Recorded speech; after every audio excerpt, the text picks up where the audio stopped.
All right. Today we begin looking at the chain rule.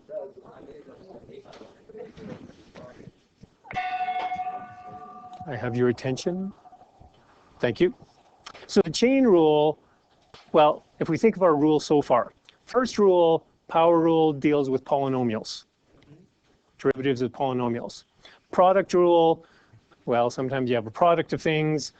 So far, our products haven't been particularly complex, but once we introduce this rule, now our product rules can get more complex. And then we did quotient rule, so that dealt with rational functions. What this does is it deals with composite functions. So to begin with, we have a review of composite functions. We'll just look at derivative of the f of x function, the derivative of this g of x function squared. So square the function first, then find the derivative. Then we'll just find what do we get when we do f of g of x and then g of f of x. So there's the warm-up. And you could even try this one, 5 and 6. So try these warm-up questions, and in a few minutes I'll start going over them.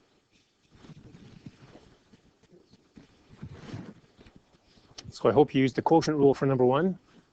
Good.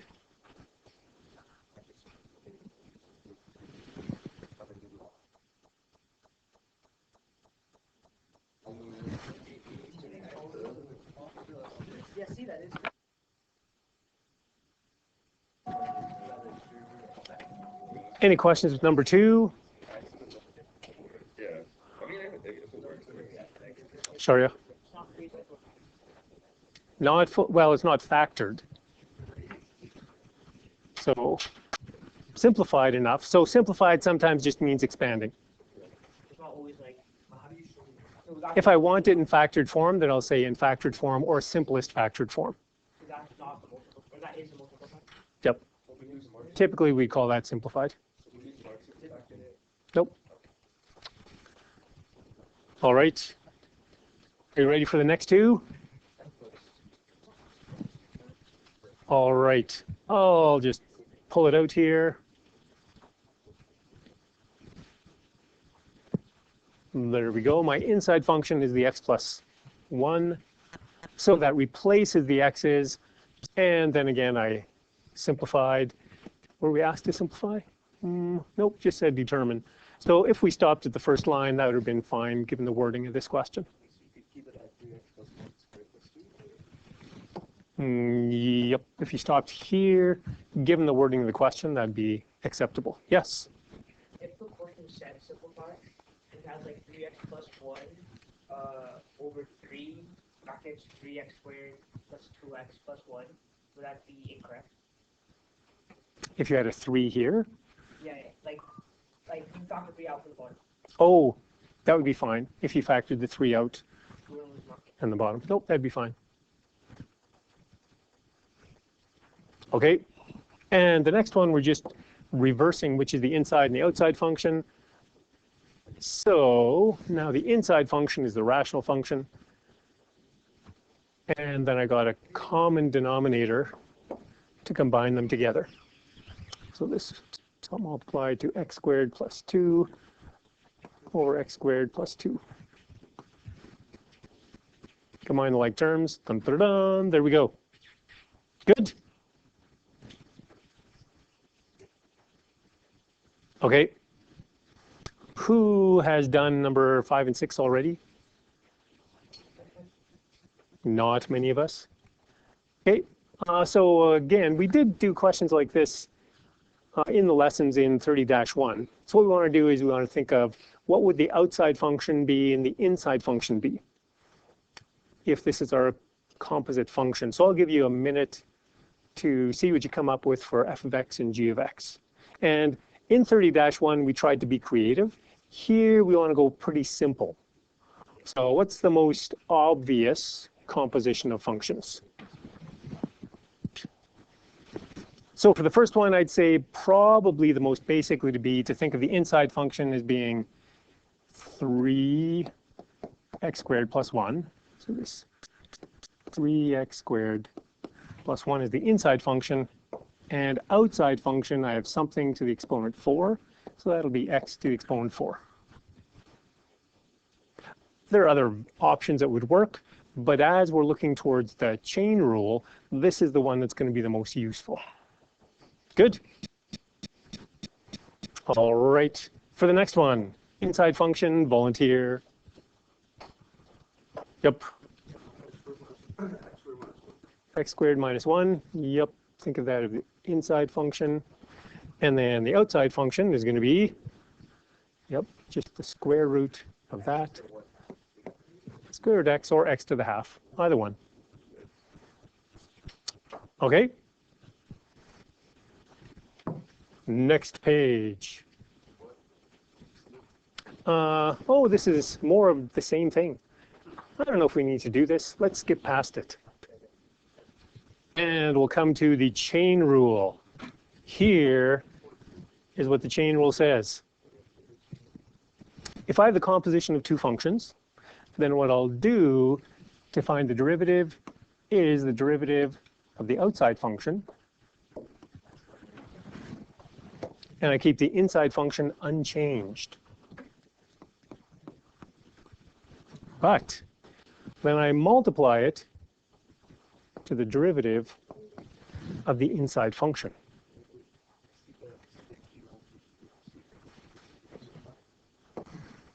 So on the side, I have skip proof. Would you like to see a proof for this? Now, one person, so some of you can take a 2-minute nap, and the rest of you, I'll just pull out the proof, and you can look through and see what you understand.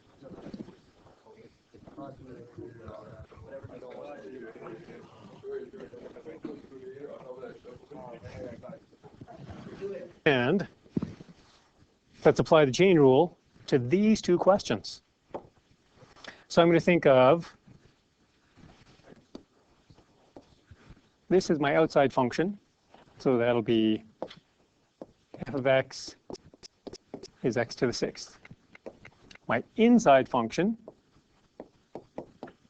g of x, is x squared plus 2. So when I do the derivative of the outside function, f prime of x, that's going to be 6x to the 5th. The derivative of the inside function, g prime of x, will be 2x.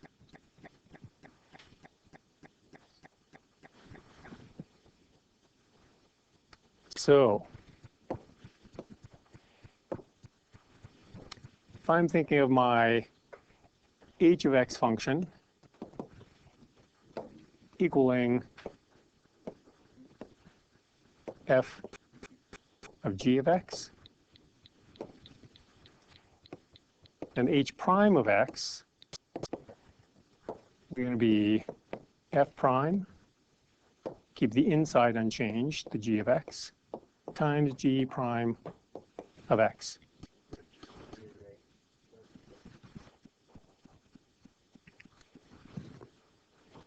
Okay, so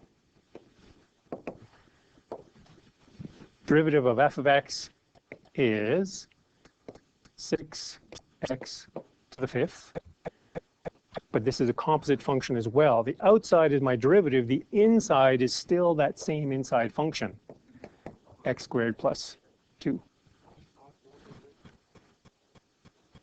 Times the derivative of the inside, which is 2x.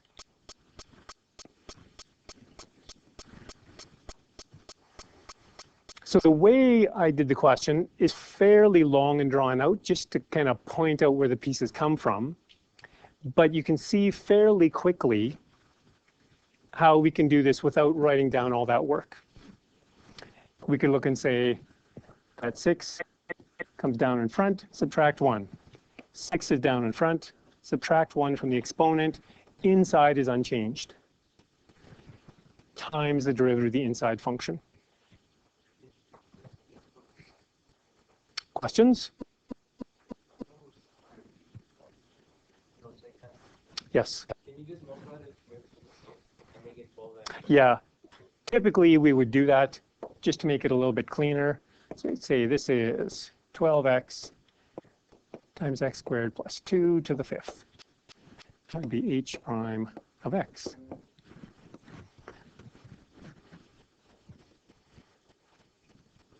Good. So if we were asked for simplest factored form, this is what we would do.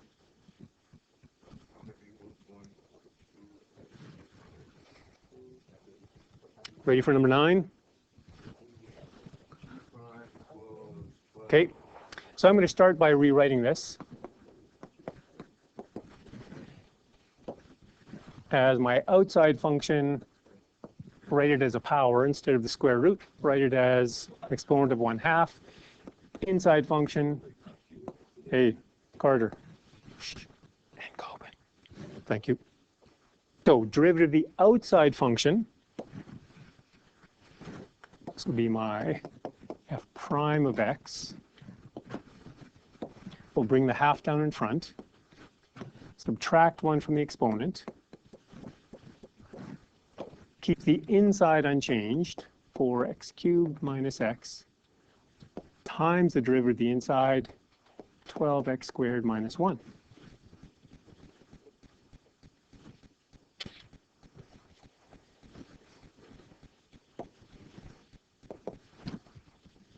And then to simplify this a little bit,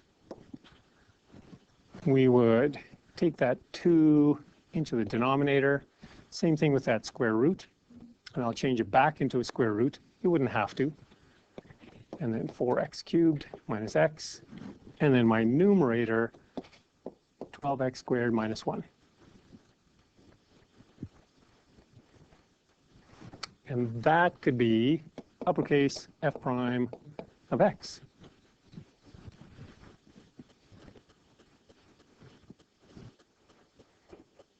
Yes.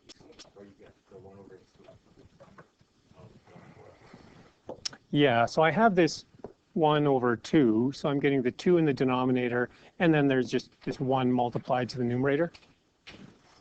And then because this has a negative exponent, I take it to the denominator, give it a positive exponent, so it's the same as this to the exponent positive half. I just rewrote it as a radical.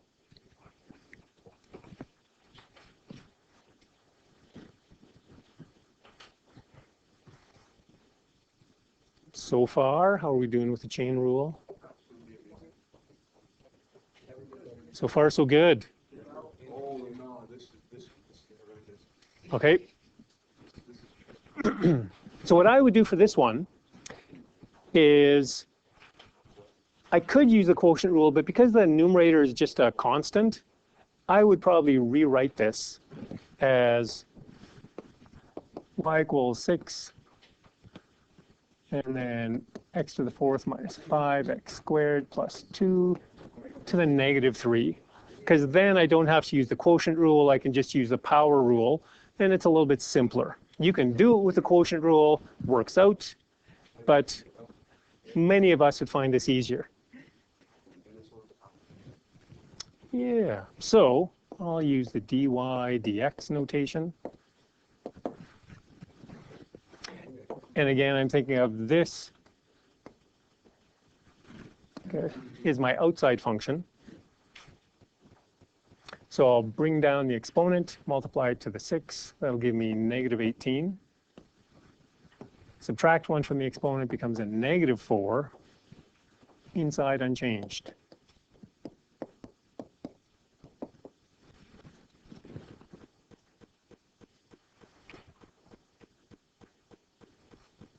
Times the derivative of the inside function.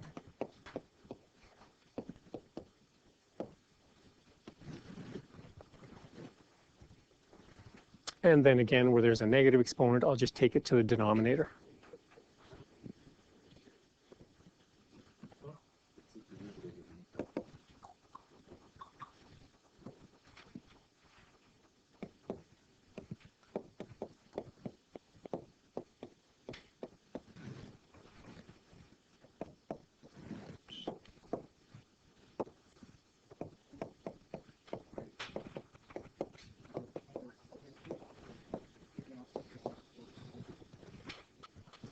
I could factor the numerator more, but I'm good with leaving it here.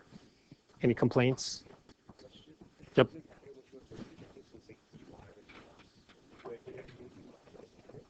dy over dx, because I'm doing the derivative of y with respect to x. So it has to be dy on top.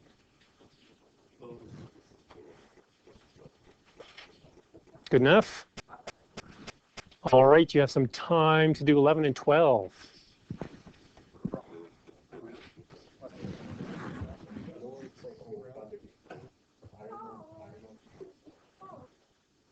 Yes.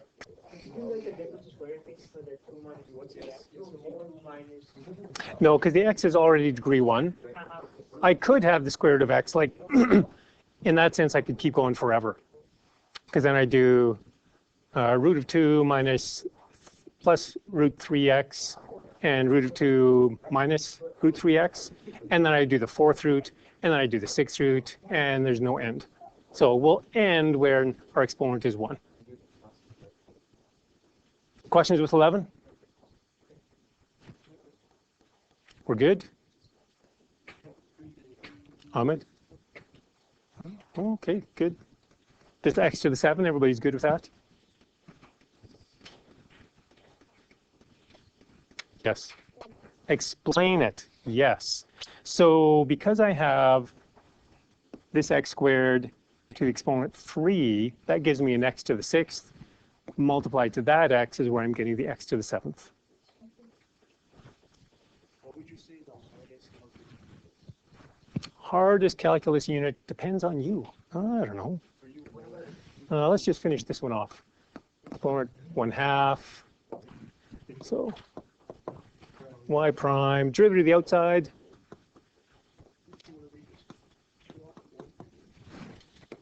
Inside doesn't change.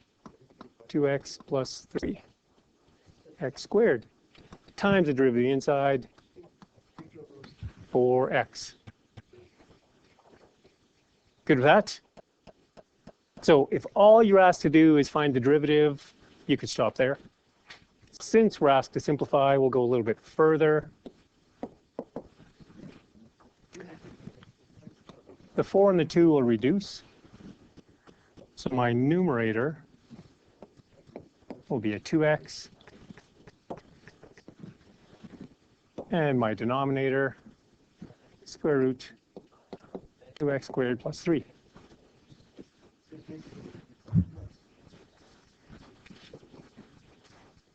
Yep.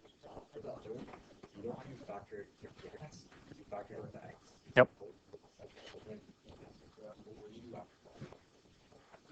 So once I factored the x's out from each, I saw this x squared is to the exponent 3, so it becomes an x to the 6th.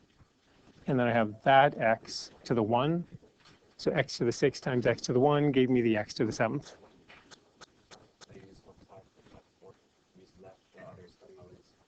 Yep. So this red bracket here to the exponent 3, and then that green is unchanged. Okay, that's enough for our brains for one day. That's it for the first day of the chain rule. We'll spend another 1 or 2 days on the chain rule.